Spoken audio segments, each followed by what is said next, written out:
오늘 주제는 계란입니다. 계란은 완벽한 음식이지만 60세 이후에는 꼭 주의해야 할 섭취 방법이 있습니다. 이런 내용은 병원이나 TV에서 잘 알려주지 않습니다. 계란을 평상시처럼 먹었는데 갑자기 쓰러져 병원에서 사경을 헤맸던 사례도 말씀드릴 테니 오늘 영상을 꼭 기억해 두시면 건강도 지키고 병원비도 절약하는 효과를 보실 수 있습니다. 본론에 들어가기 전 구독과 좋아요 눌러주시고 주변 분들과 공유하신다면 모두 같이 건강해집니다. 저는 30년간 노인 영양과질환의 상관관계를 연구해온 가정의학과 최경수 박사입니다. 그동안 수많은 환자를 접해본 경험 중 주목할 만한 것은 많은 사람들이 평상시 즐겨 먹는 음식 때문에 병원을 찾는다는 것이었습니다. 그중 계란이 많은 원인을 차지합니다. 사람은 노화가 진행되면서 위 점막도 얇아지는데 이는 궤양과 암, 감염 같은 손상에 대한 저항력을 떨어뜨립니다. 젊었을 때는 문제없이 소화되던 음식이 어느 순간 더부룩함이나 소화불량, 폭통을 일으키는 이유가 바로 여기에 있습니다. 계란은 영양학적으로 우유보다 뛰어난 이른바 완전식품이고 계란 단백질은 기본적으로 소화율이 높지만 소화 기능 저하가 오는 노인분들에게는 복부 불편함을 넘어 식중독과 폐혈증으로 이어질 수 있습니다. 우선 계란 섭취 시 반드시 주의해야 할 사항부터 말씀드리겠습니다. 계란 섭취 시 절대로 피해야 할 사항. 첫째, 공복에 흰자만 먹는 습관. 나이가 들수록 콜레스테롤을 걱정하여 계란의 노른자를 빼고 흰자만 날것으로 먹는 분들이 있는데 이는 매우 위험한 방법입니다. 날계란 흰자에 있는 아비딘이라는 성분은 비오틴이라는 비타민 7과 강하게 결합하는 성질이 있는데 비오틴의 체내 흡수를 방해합니다. 어떤 분은 원인 모를 탈모와 피부각질 때문에 병원을 다니며 수년을 고생하셨는데 알고 보니 계란 흰자만 날것으로 먹는 식습관이 문제였습니다. 비오틴이 결핍되면 탈모, 피부염, 식욕 감퇴 등의 증상이 나타나고 어린이의 성장에도 방해됩니다. 계란은 반드시 익혀서 드시고 흰자와 노른자를 함께 섭취하십시오. 둘째, 생계란 섭취의 위험성. 옛날에는 계란을 생으로 소주나 꿀에 타서 드시는 민간요법이 있었지만 이는 노인 건강에 매우 위험할 수 있습니다. 생계란에는 살모넬라균 감염 위험이 있으며 소화효소 억제 물질이 있어 단백질 소화를 방해하므로 기대했던 영양에 비해 오히려 손해입니다. 노인의 소화 능력이 약화된 상황에서 생계란을 반복 섭취하면 흡수율이 크게 떨어지는 것을 넘어 식중독 위험까지 높아집니다. 따라서 계란은 반드시 충분한 열 처리를 통해 익혀서 섭취해야 합니다. 또한 계란의 양 끝에 구멍을 뚫어 입을 대고 생계란을 빨아먹는 행위는 계란 표면에 붙은 살모넬라균을 함께 먹는 행위이니 절대 금지하셔야 합니다. 서울 화곡동에 사시는 77세 강수님은 평상시처럼 계란을 드신 뒤 다음날 쓰러져 병원 응급실에 실려 오셨습니다. 검진 결과 이분은 살모넬라균에 의한 식중독과 폐혈증까지 이어져 중환자실에서 한 달을 고생하셨습니다. 강수님은 평소대로 아침마다 날계란을 두세 개씩 드셨고 그것이 건강해지는 비결이라고 굳게 믿었는데 큰 착각이었다며 후회하셨습니다. 그런데 여러분, 나이 들면 위점막이 얇아져 감염에 취약하다고 했지만 이를 극복할 수 있는 쉬운 물질이 있습니다. 바로 소금입니다. 소금, 즉 염화나트륨이 인체에서 하는 역할 중 가장 중요한 역할 두 가지가 있습니다. 염화나트륨은 인체에 들어오면 우선 소화액을 만드는 염산과 심장을 뛰게 하는 나트륨으로 쓰입니다. 그런데 저염식을 하게 되면 우선 소화가 잘 안 되고 면역력이 떨어지고 심장박동도 약하게 뛰게 되는데 그러면 어떻게 되겠습니까? 소화액으로 쓰이는 염산 HCl은 저염식을 하게 되면 그만큼 위에서 생산이 적어져 살모넬라균 같은 세균이 들어와도 염산으로 살균을 할 수가 없게 됩니다. 그러니 몸이 저항력을 인위적으로 키울 수 있는 것은 소금입니다. 이렇게 중요한 소금의 역할을 100% 활용하고 싶으시다면 미지근한 물에 소금을 살짝 타서 그 소금물을 매번 드시는 게 좋습니다. 저염식이 좋다고 국민이 집단 최면에 걸리는 바람에 소금이 천덕꾸러기가 되었지만 소금만큼 몸의 건강을 지킬 수 있는 것은 없습니다. 소금에 대한 자세한 내용은 워낙 내용이 많아 시간이 될 때 제가 영상을 몇 번에 걸쳐 제작하겠지만 일부 내용이 나와 있는 영상은 제가 영상 끝부분과 더보기란에 링크 올려놓겠습니다. 여기서 잠깐 영상이 도움되고 계신다면 좋아요와 구독 부탁드립니다. 계속해서 중요한 정보들을 알려드리겠습니다. 잘못된 조리 시간대와 방법의 위험성. 계란은 아침에 먹으면 안 된다라는 주장이 있지만 과학적으로 명확히 입증되지는 않았습니다. 다만 공복 아침에 기름에 튀기듯 조리된 계란을 드실 경우 노인분들의 약해진 위장에 부담을 줄 수 있습니다. 따라서 아침 공복보다는 다른 음식과 함께 섭취하는 것이 좋습니다. 특히 점심이나 저녁 반찬으로 곁들여 드시는 편이 위 건강에 유리합니다. 아침에 드시고 싶다면 토스트나 죽 같은 가벼운 식사로 구성하시기 바랍니다. 위험한 조리법들. 계란을 후라이해서 드실 때에는 약불에 조리하시길 권합니다. 계란을 기름에 튀기듯 센 불에 조리하면 맛은 좋을지 모르나 건강에는 해로운 음식이 됩니다. 이때 기름은 들기름이나 올리브유가 좋은데 이 기름들도 고온에 약하니 반드시 약불에 조리하시길 권합니다.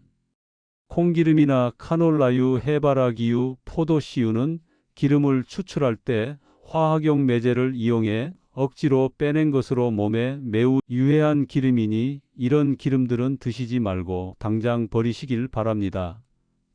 이런 기름의 유해성은 제조사가 잘 알고 있으나 그 누구도 말하지 않습니다. 기름에 대한 더 자세한 정보는 영상 더보기 설명란에 올리브 오일에 대한 영상을 링크해 놨으니 꼭 참고하세요. 반대로 너무 덜 익힌 반숙은 앞서 언급한 아비딘 문제와 세균 감염 위험을 남길 수 있습니다. 반숙을 드시고 싶다면 살모넬라균이 살균되는 온도가 75도이니 노른자의 온도는 그 이상이 되어야 합니다. 가장 안전하고 좋은 조리법은 완전히 익힌 삶은 계란 혹은 올리브유를 사용한 부드러운 스크램블 형태입니다. 계란 고르기와 보관법. 여러분, 계란을 사실 때 껍데기에 새겨진 숫자, 바로 난각번호를 꼭 확인하시나요? 난각번호는 계란의 신선도와 안전성을 알려주는 중요한 정보입니다. 앞에 네 자리는 산란일자로 생산월일 0월 0일을 의미하며 글자 맨 마지막 번호는 사육환경을 나타냅니다. 중간에 5개의 기호 숫자는 생산농가 번호이니 소비자 입장에서는 중요하지 않습니다. 눈여겨볼 것은 앞에 생산월일 숫자 4개와 마지막 숫자입니다. 이 두 개가 바로 계란을 고를 때 핵심인데요. 사육환경 코드를 나타내는 마지막 숫자가 1번이면 자연방사 사육, 2번은 탁장이 아닌 평사, 3번은 개선된 케이지, 4번은 기존의 좁은 케이지 사육을 의미합니다. 그러니 1번이나 적어도 2번이 닭의 복지와 위생관리 측면에서 더 좋은 환경으로 평가됩니다. 따라서 계란을 고를 때는 산란일자가 최근인지 사육환경 코드가 1번이나 2번인지를 확인하는 것이 가장 좋습니다. 사진의 난각번호는 8월 12일에 생산되었으며 끝의 숫자는 2번이므로 닭장이 아닌 땅 위에서 키웠다는 것을 의미하겠죠. 구매 당시 계란이 냉장 보관 유통되는 제품인지도 함께 살피면 여러분의 식탁에 훨씬 안전하고 신선한 계란을 올릴 수 있습니다. 보통 마트에서 파는 계란 중 한 판에 30개짜리는 대부분 사육 환경 코드가 3번이나 4번일 확률이 높으니 마지막 번호를 꼭 확인하세요. 또한 계란에 금이가 쓰면 세균이 침투할 수 있어 위험하니 껍질 표면이 깨끗하고 매끄러운 것을 선택하세요. 올바른 보관법으로 안전성 확보. 구입 즉시 냉장고 5도 이하 냉장 보관하되 온도의 영향을 받지 않도록 냉장고 깊숙이 보관하세요. 실온에 오래 두면 세균 번식의 위험이 급격히 증가합니다. 계란 껍질을 미리 세척하면 계란을 세균으로부터 보호하는 천연막이 없어지므로 세균이 침투할 수 있습니다. 조리 직전에만 흐르는 물에 세척하세요. 영양학적으로 완벽한 계란 섭취 방법. 계란에 들어있는 노른자에는 레시틴이라는 자연계 최강의 유화제가 포함되어 있습니다. 먹은 콜레스테롤뿐만 아니라 체내의 콜레스테롤까지 같이 유화시켜 배출시켜 버립니다. 또한 계란 속에는 철분이 많은데요. 비타민이 풍부한 채소류와 함께 먹는 것이 좋습니다. 그렇지 않으면 다른 식품의 철분 흡수를 오히려 방해할 수 있습니다. 계란이 건강에 미치는 놀라운 효과들. 항암, DNA 손상 억제, 모발 보호. 계란 노른자에는 콜린이라는 성분이 있는데 뇌의 신경 전달 물질을 합성하는 데 필요한 영양소입니다. 콜린이 부족하면 신경계 장애 및 인지기능 저하가 발생합니다. 비오틴은 신체 곳곳에 단백질이 잘 흡수될 수 있도록 돕고 모발과 두피, 뼈와 장기를 구성하는 과정에 기여합니다. 특히 노년층에 관심 있는 탈모를 예방하는 데 도움을 줍니다. 포스비틴은 자궁암, 위암, 간암 등의 항암은 물론 대사 과정에서 발생하는 산화물에 의한 DNA 손상을 억제합니다. 근육 건강, 근감소증 예방의 핵심. 계란은 저렴하고 훌륭한 단백질과 비타민, 미네랄의 보고입니다. 하지만 나이가 들수록 위산 분비가 줄어들게 되는데 단백질 흡수도 떨어지게 됩니다. 결국 나이가 들수록 근육량이 자연스럽게 감소하는 근감소증이 문제가 되는데 계란에 함유된 류신이라는 아미노산이 근육 단백질 합성을 자극해 근감소증을 막는 데 매우 효과적입니다. 계란 단백질은 최고 수준으로 모든 필수 아미노산을 완벽한 비율로 함유하고 있습니다. 뇌 건강, 기억력과 인지능력 향상. 여러 번 말씀드리지만 콜린은 우리 두뇌에 작용하는 중요 물질로 기억력을 증진시키고 치매를 예방하는 데 효과적입니다. 계란의 톨린과 오메가3 지방산은 뇌세포막 구성 성분으로 인지 기능 유지에 핵심적인 역할을 합니다. 항산화 기능. 계란에 함유된 셀레늄은 강력한 항산화 미네랄로 세포 손상을 막고 면역 기능을 강화합니다. 노인분들의 면역력 저하 예방에 특히 도움이 됩니다. 눈 건강, 노화성 시력 저하 예방. 계란의 루테인과 제아잔틴은 자외선으로부터 눈을 보호하고 황반변성 예방에 도움을 줍니다. 당뇨병 예방과 혈당 조절. 계란이 당뇨병을 예방한다는 연구 결과도 있습니다.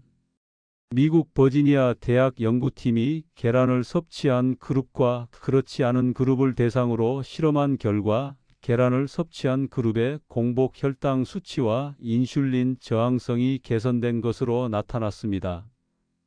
특히 노인분들에게 자주 발생하는 제2형 당뇨병 예방에 계란의 고품질 단백질이 도움이 됩니다. 항암 효과와 면역력 강화. 계란 노른자에 존재하는 주요 단백질 중 하나인 포스비틴이 항암 작용은 물론 DNA 손상을 낮추는 것으로 밝혀졌으며 콜린 성분도 세포막을 형성하고 콜레스테롤 수치를 정상으로 관리하여 고혈압 예방 효과도 입증되었습니다. 한 연구에서는 콜린이 유방암 위험을 24%가량 낮춘다는 연구 결과도 존재합니다. 계란에 대한 잘못된 상식들 바로잡기. 콜레스테롤 오해와 진실. 많은 분들이 계란 때문에 콜레스테롤이 올라간다고 걱정하시는데 이는 과거의 잘못된 정보입니다. 계란 노른자에는 레시틴이라는 자연개체 강의 유화제가 포함되어 있습니다. 실제로 레시틴은 따로 추출해서 고급 화장품에 쓰이는 물질이기도 합니다. 레시틴은 먹은 콜레스테롤뿐만 아니라 기존 콜레스테롤까지 일정 부분 같이 유화시켜 배출시켜 버립니다. 매일 계란을 3개씩 먹인 그룹과 매일 흰자만 3개씩 먹인 그룹, 그리고 일반적 식사를 한 그룹을 대조시켜 본 결과 재미있게도 노른자까지 전부 먹인 그룹의 콜레스테롤 하락 수치가 제일 높았습니다. 따라서 미국 FDA에서는 하루 콜레스테롤 섭취 제한치를 없애기도 했습니다. 유정란과 무정란의 차이. 많은 분들이 유정란이 더 영양가 높다고 생각하시는데 이는 과학적 근거가 없습니다. 국립축산과학원의 연구에 따르면 오히려 무정란의 신선도가 유정란보다 오래 유지된다고 합니다. 영양성분 면에서도 큰 차이가 없으므로 가격과 신선도를 고려하여 선택하시면 됩니다. 계란 섭취 시 나타날 수 있는 부작용과 대처법. 계란 섭취 후 복부 팽만감, 가스, 설사 등이 나타난다면 소화 능력에 비해 과량 섭취했거나 조리법에 문제가 있을 수 있습니다. 섭취량을 줄이고 더 부드러운 조리법을 시도해 보세요. 다른 음식과 함께 천천히 드시는 것도 도움이 됩니다. 과량 섭취 시 주의사항. 하루 한두 개의 권장량을 지키시고 다양한 음식과 함께 균형 잡힌 식사를 하시기 바랍니다. 이제 특정 약물 복용자의 계란 섭취법에 대해 말씀드리겠습니다. 먼저 와파린 같은 항응고제를 복용하시는 분들입니다. 와파린은 혈액 응고를 조절하는 약인데 비타민 K 섭취가 갑자기 늘거나 줄면 약효가 흔들릴 수 있습니다. 그런데 많은 분들이 계란 노른자에 비타민 K가 많아서 먹으면 안 된다라고 오해하시곤 합니다. 사실 계란 노른자에 들어있는 비타민 K는 0.1 마이크로그램 정도로 매우 적습니다. 즉, 계란 자체가 비타민 K가 풍부한 식품은 아닙니다. 중요한 것은 평소 식단을 갑자기 바꾸지 않고 일관성 있게 유지하는 것입니다. 만약 식습관 변화를 주셨다면 반드시 의사와 상의해서 검사를 해 보시는 것이 안전합니다. 다음은 파킨슨병 치료제인 레보도파를 복용하시는 분들입니다. 레보도파는 고단백 식사와 함께 먹으면 흡수가 방해될 수 있습니다. 그래서 계란처럼 단백질이 많은 음식을 약과 함께 드시면 효과가 떨어질 수 있습니다. 이런 경우에는 약을 복용하고 최소 30분에서 1시간 정도 지난 뒤 식사를 하시거나 반대로 식사 후 한두 시간 뒤에 약을 드시는 방법이 도움이 됩니다. 세 번째는 갑상선 호르몬제 레보티록신을 복용하는 분들입니다. 이 약은 반드시 공복에 드셔야 하고 복용 후 30분에서 1시간 정도는 음식을 피하는 것이 원칙입니다.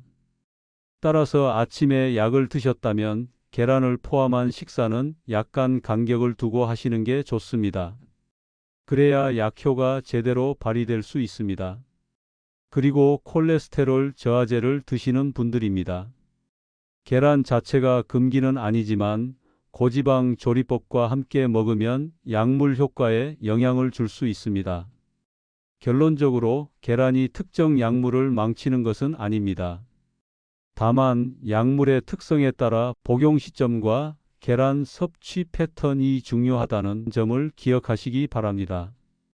끝까지 시청해 주셔서 감사하며 구독과 좋아요, 알림 설정으로 헬로시니어와 함께 건강한 노후를 준비하세요.